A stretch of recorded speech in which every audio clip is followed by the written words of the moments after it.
Tervist, Merike siin, kuulaja küsib, mina ei tea, kas kuulaja, minu jälgija üks küsib selline, et kui tema partner ei taha tema naiselikkusega kas leppida või vastu võtta, nüüd ma täpselt ei mäleta, vaatasin küll just seda meili, aga naine on siis sündinud 27 ja mees 20.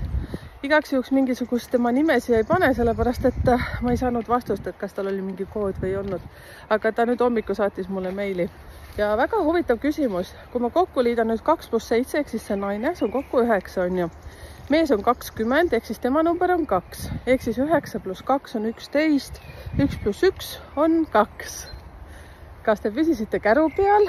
Mida see tähendab? Number 2 oli ju kõige ideaalsem paarisuhte number, on ju? Nii, aga probleem on õhus, nagu me kõik kuuleme, jah? Nii, lahendame peaaegu, et koos selle nüüd ära. Number 2, mäletate, paarisuhte puhul oli kõige parem kooselu number, seepärast et see on nagu kõike tehakse koos, arvestatakse koos, no ühesõnaga mega, kõike koos. Kuid sellel on hästi palju miinuseid ka, et võib-olla ongi see, et inimesed tahavad kuulda alati seda positiivset poolt ja miinus unustatakse ära, ehk siis minul on ka see paarisuhte number 2.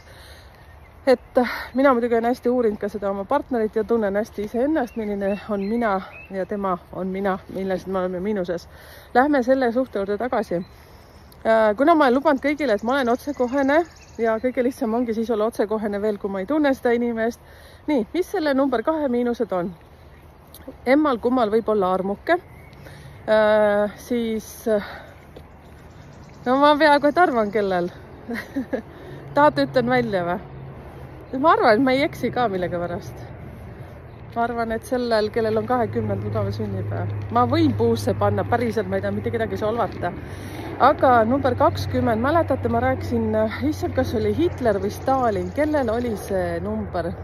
Kommenteerige siia, kui teil nüüd meelde tuleb. Ma praegu niimoodi puusa peal kohe seda enam ei mäleta. Ajalugu on mulle täiesti 0, 2. Ma täiesti lihtsalt uurisin teie jaoks, et teha mingit põnevust.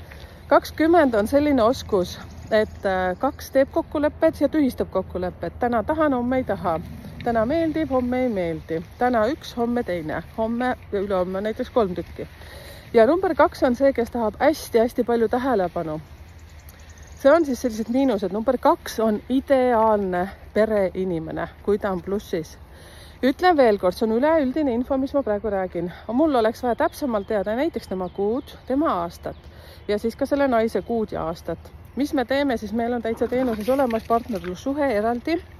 Mina soovitan alati muidugi alustada sellest, et sa võtad üldse oma sünnikaardi analüüsi. Meil on seal 2 varianti.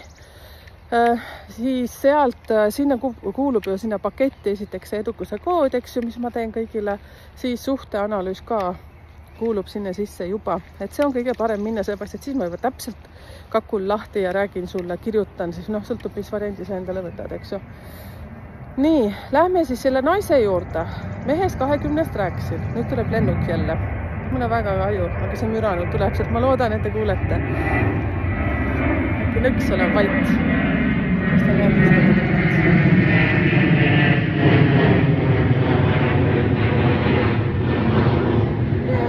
Nägite? Seal lähevad jälle number 8 inimesed. Ei ole nii. Nii, naise juurde. Naisel oli 27. Nii, kõik need omadused, mis ma rääkisin mehe suhtes, number 2 puhul lähevad ka selle naisele. Aga selle naisel on 7. Mis tähendab siis 2-kohalistel sünnipäevanumbritel ongi väga kihvt. Vaata, ma nõks hüppan tagasi. 20 on siis see, et teeb kokkuleppeid, ta võib muuta hästi kiiresti. Meil seepärast 0 on tühistamise number. Mõtles, tühistas. Räägin siis, kui on ainult negatiivne. Ka plussis, tema võib näiteks 20 võib teha niimoodi, et ta mõtles minna reisile või mingit asja, siis 1-2 töötab, et me ei lähegi täna, me läheme homme. Et siis kui küsid, miks, et no ma ei tea, lihtsalt niimoodi, asjaolud lihtsalt läksid niimoodi, et me ei lähe. Nii, siis 27. Sorry, kui nüüd teile ei sobi see minu hüppamine, aga mul mõte lihtsalt hüppab vahepeal sinna tagasi, mis ütlemata jäi. 2 on muuseas ka selline number, et siis 27 puhul ka see tahab tähelepanu saada. Siis kui 27, nüüd vaatame 7, siis 7 on selline, mis annab sellele 27 energiat, et ta võib venitada püksikummi, ütleme siis püksikummi, mitte nüüd magamistoa suhtes, aga niimoodi, et kui ta tahab midagi teha, siis ta nagu räigelt mõtleb väga kaua, ta mõtleb peas, ma räägin miinusest nüüd. Mõtleb peas kaua, võib-olla, ja siis kui 2 + 7 kokku on veel 9, see annab veel megaenergia sellise, et ta võib venitada nagu kodutoimetustes, ta võib oma tööasjades, siis kui ta tahab, see on miinuses kõik. Tal on hästi palju plaane peas, aga ta ei jõua neid kõik asjad ära teha. Mis on plussis 7 puhul, ehk siis 2, 7, ma räägin 7 poolest, eks ju, siis 7 annab hästi sellise kvanthüppe tunde, et kui tal tekib mingi idee, number 2 ka annab sinna kaasa, 2 alati mõtleb pere peale, et kõigil oleks hea. Ja siis 7 annab selle, et davai, lähme Türki, väga hea allahindlus oli praegu. Ja lihtsalt põmm paneb selle asja kirja ja siis ütleb abikaasale, elukaaslasele, mida iganes, davai, lähme. Aga see 20 võib ütelda, et mul olid hoopis teised plaanid, nalja teed või. Ja siis see number 27, kes on 2 + 7 on kokku 9, siis ta täiega solvub, siis ta ütleb, okei, davai, ma olen sõbrannaga. Mul ka nagu jumalast savi. Ja niimoodi ongi nagu 2 mehe saag, selles suhtes, et mis tähendab paari suhte number 2, kui me liidame kokku nüüd number 9 ja 2, see tähendab seda, kõik asjad tuleb läbi rääkida. Isegi mõtted, mis su peas on, tuleb lahti rääkida, tuleb ära rääkida, isegi sellised lapsikud mõtted ja mis võib olla näiteks see, et 27 võib olla suht kärsitu, ta ei jaksa kuulata, seepärast et 20 võib rääkida neid asju suht aeglaselt. Või ta võib nagu mõelda veel enne, siis sa pead natuke kaevama, seepärast et number 2, siis 20 puhul eriti, on see, et ta tahab, et teda kuulatakse, teda austatakse, tema järgi joostakse. Kallibussiumussukene, kus sina oled? Kas sa tahad, et ma teen sulle tee valmis, kui tuled koju? Kas sa tahaksid võileevakesi? Kas sa tahad, et tellin pitsat? Kirjutage, kui ma räägin täiesti puhast B-d, aga mina räägin lihtsalt numbrite energiast, on ju? Tuletan veel kord meelde, info on täielikult üleüldine, ei puuduta konkreetselt sind, nüüd kes sina mulle selle küsimuse üles õhku viskasid, aga nii nagu sa ütlesidki armsalt, et võiksin arutada sellel teemal. Et ei ole vahet, kas sina oled 27 ja naine või sa oled hoopis mees ja 20 on hoopis naine, aga mitte mees. Siis need energiat lihtsalt mängivad niimoodi. Ja see ongi nii põnev. Ega siis mina ka mingi prillikivi teil siin ei ole. Ma olen seda ennegi öelnud. Minu kõige suurem miinus, te kindlasti tahate teada, mis see on, eks ju, sellepärast, et tundub, et mul on nagu kõik nii tšiki-prikki. Mina olen hästi kärsitu. Mina tahan hästi nüüd ja kohe ja praegu. Miks te mind enne näinud ei ole? Sellepärast, et 1 + 6 kokku on 7, ehk siis number 7 ma rääkisin, 27 selle naise puhul on ju. Siis mina olen selline, et mul on hästi palju häid projekte peas, aga ma ei lähe tegevusse. Kes mind tunneb väga lähedalt, siis minust on räägitud kui see, et ma teen 100 asja korraga ja see kõiges nagu õnnestun. Ja siis mingi aeg ma minule täiesti peidus. Täpselt peab paika. Kui olen peidus, olen oma mõtetes kinni, olen miinuses. Kui ma olen nähtaval, siis ma saan kõigega hakkama, aga teate, mis 7 puhul veel on väga oluline?